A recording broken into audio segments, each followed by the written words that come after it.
The voice on the phone knew Ray's chair was pushed in too close to the desk.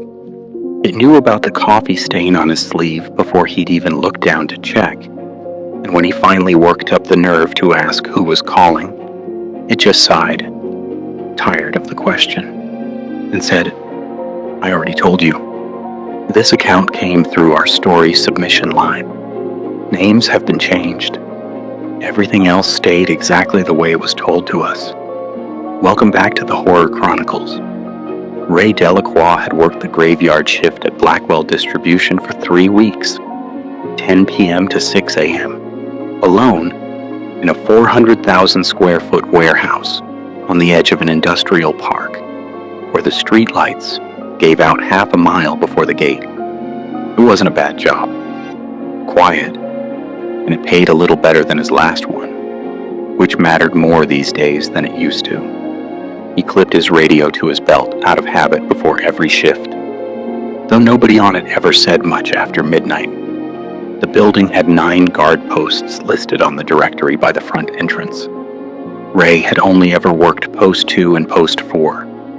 Post 9 was different, an old satellite post on the northeast side, overlooking a stretch of hallway nobody walked much anymore. The kind of assignment that only came up when the schedule was desperate. So he didn't think much of it when a text came through from his supervisor's number that night. Cover Post 9. Short-staffed. He typed back, "Where's Post 9?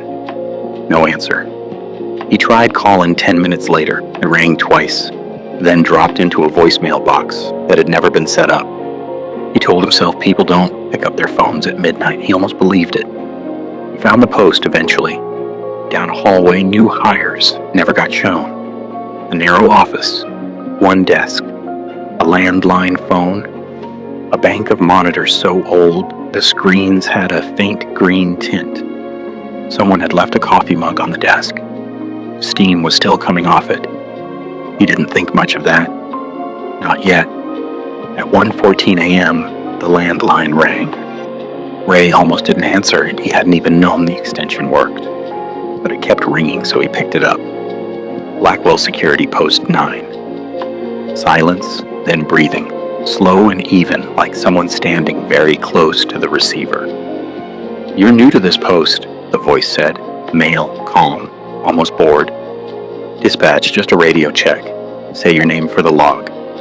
"Ray." "Ray," it repeated like it was writing that down. "Good.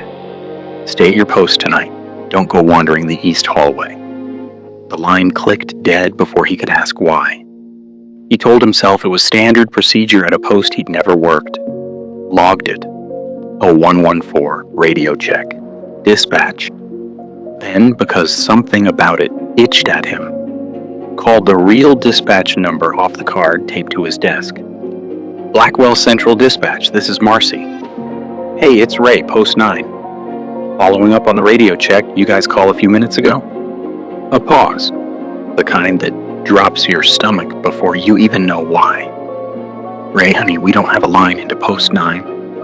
That extension's been dead since before I started here. And nobody on my board called anyone in the last 20 minutes. Are you okay?" Ray looked at the landline sitting on his desk. The one that had just rung? Yeah, must have been a crossed wire.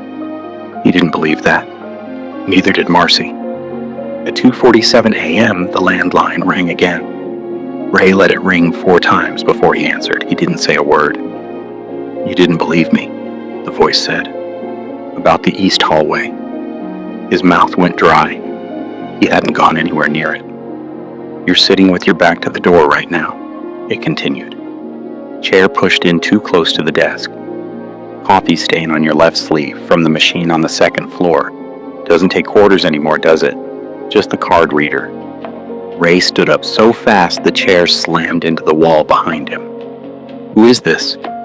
"I already told you." A pause, almost gentle. "You're not in any trouble, Ray.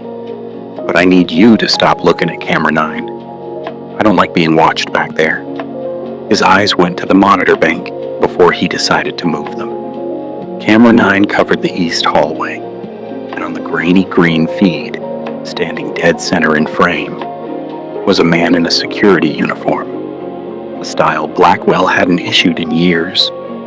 The same gray and navy getup Ray had seen once in a framed photo in the break room, dated almost a decade back. Ray didn't move either. Couldn't. The feed didn't glitch, didn't flicker. It just held, too steady for a camera this old. The man's face angled slightly down like he was looking at something just below the lens. 3 full breaths and it hit him. The figure hadn't blinked, hadn't swayed, hadn't done anything a person standing that still for that long would do. "I can see you looking." A tired sigh, not menace. "All right, just stay where you are. Don't come find me." The mug was still sitting on the desk, right where he'd found it hours ago. Still full. Nobody had touched it. Not the caller. Not whatever was standing in that hallway. Not, it seemed, in years. Ray didn't stay where he was. He dropped the phone and ran. Not toward the east hallway, away from it. Down the long central aisle between the racking fluorescent lights, buzzing and stuttering overhead, as he passed under them like something was following the sound of his footsteps. The air near the loading dock had gone cold enough to see his breath, though the thermostat read 68. Then the radio on his belt cut to static. "Running makes it worse, Ray. That's how people get hurt on this floor at night." He didn't stop until he reached the front booth by the main gate, locked the door, and called 911 with hands that wouldn't hold still. Officers walked the whole building, Post 9 included. 19 minutes later, the landline wasn't connected to anything. Phone company records later confirmed the line had been dead for over a decade. Camera 9 showed an empty hallway the entire time, but one of the responding officers noted that the dust in that office was undisturbed everywhere except the desk chair, like someone had been sitting in it recently, night after night. Another asked the building manager when maintenance had last filed a work order for that room. The date on file, 2013. When they walked Ray back through to grab his jacket, the mug was still sitting on the desk. Cold now, still full. A week after he quit, Ray couldn't let it go. He drove back during the day when the lot was full of trucks and forklifts and nothing felt haunted about it at all, and found Ed, a floor lid, who'd been with Blackwell almost 15 years. He asked carefully, without a name to give because he didn't have one, if anyone had ever died working nights in the old northeast wing. Ed went quiet for a second, then said, "You worked Post 9, didn't you?" It wasn't a question. "Frank," Ed said, like the name still cost him something. "Frank Delgado, heart attack, back in 2013. Nobody found him till the morning crew clocked in at 6. Good guy. Never missed a shift in 11 years. That was almost the joke about him." Ray didn't mention the phone calls. He didn't have to. Something in Ed's face said he'd made his peace with not asking too many questions about that room a long time ago. The only thing Ed asked before Ray left was what time it happened. Ray didn't need to check his old log. 2:47, he said. Ed just nodded like it confirmed something he'd already suspected, and went back to work. Ray never got a straight answer about who'd texted him to cover Post 9 that night. When he finally worked up the nerve to ask his supervisor weeks later, the man frowned and said he didn't remember sending anything at all. Before Ray left the company for good, he checked the schedule one last time. His name wasn't listed under Post 9 anymore.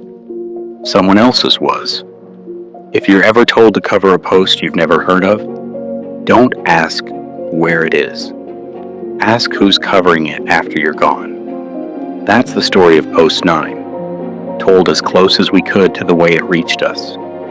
Every story on the Horror Chronicles is based on an account submitted to us.